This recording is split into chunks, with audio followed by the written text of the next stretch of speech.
Hello' guys, তোমালোকক সকলোকে স্বাগতম জনাইছোঁ আমাৰ এই ইউটিউব চেনেললৈ। ছাত্ৰ ছাত্ৰীসকলৰ বাবে যিটো খবৰ আহি গৈছিলে যে তোমালোকে নানা বিভিন্ন ধৰণৰ ইউটিউব চেনেলটো তোমালোকে পাই আছা যে মেট্ৰিক পৰীক্ষাৰ ফলাফল কাইলৈ দিব, আৰু ময়ো ইয়াৰ বিষয়ে এটা ভিডিঅ' বনাই গৈছিলোঁ। তো ইয়াৰ অসমৰ মুখ্যমন্ত্ৰী ডক্টৰ হিমন্ত বিশ্ব শৰ্মা ছাৰে তোমালোকৰ ইয়াত ফেচবুক পেজত এটা কৈ দিছে যে কাইলৈ কোনো ধৰণৰ ৰিজাল্ট দিয়া নহয়। ইয়াত মই তোমালোকক পেজটোত কি লিখি দিছে মই তোমালোকক দেখুৱাই দিছোঁ। তো তোমালোকে এই ভিডিঅ'টো স্কিপ নকৰাকৈ সম্পূৰ্ণৰূপে চোৱা। তো ব'লা আমি এই ভিডিঅ'টো আৰম্ভ কৰোঁ। ইয়াত চোৱা, তোমালোকৰ লিখি দিছে যে হিমন্ত বিশ্ব শৰ্মা ছাৰে টুইট আহিছে, ক্ষমা কৰিবা।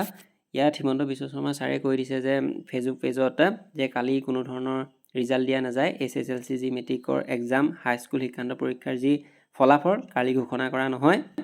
ইয়াৰ ফলাফল তোমালোকৰ ঘোষণা কৰা হ'ব, সেয়া এতিয়ালৈকে এনাউন্স কৰি দিয়া নাই। তো তোমালোকক ৰখিবলৈ কৈছে আৰু কিছুদিনৰ পিছতহে তোমালোকৰ ফলাফল ঘোষণা কৰা যাব। মুঠতে কাইলৈ কোনো ধৰণৰ ৰিজাল্ট তোমালোকক দিয়া নাযায়। SSLCৰ বহুতো নানা ধৰণৰ ইউটিউব চেনেলত দি আছে যে এইটো ৱেবছাইটলৈ বা কোনো ৱেবছাইটতো তোমালোকে ৰিজাল্ট কাইলৈ নোপোৱা। ৰিজাল্টটো তোমালোকৰ যিহেতু সিদ্ধান্ত কৰি দিছে হিমন্ত বিশ্ব শৰ্মা ছাৰে, পিছত তোমালোকক জনাব। ইয়াত সুন্দৰভাৱে লিখা আছে।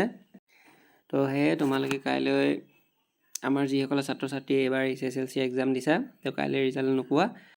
তো এইখিনি আছিল হিমন্ত বিশ্ব শৰ্মা ছাৰে ফেচবুক পেজত কৈ দিয়া কিছু কথা। আৰু তোমালোকে আমাৰ ইউটিউব চেনেলটো বিভিন্ন ধৰণৰ আপডেটৰ বাবে আমাৰ এই ইউটিউব চেনেলটো চাই থাকিবা, আৰু বিভিন্ন ধৰণৰ জব ৰিলেটেড বা জেনেৰেল নলেজৰ কুৱেশ্যন আনচাৰ আমাৰ ইউটিউব চেনেলতে পাই গৈ থাকিবা।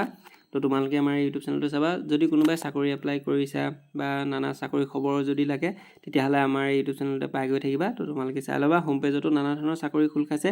তো যোৱা, তোমালোকে আমাৰ এই হোম পেজলৈ গৈ আমাৰ ভিডিঅ'বিলাক চাই ল'ব পাৰা। ধন্যবাদ।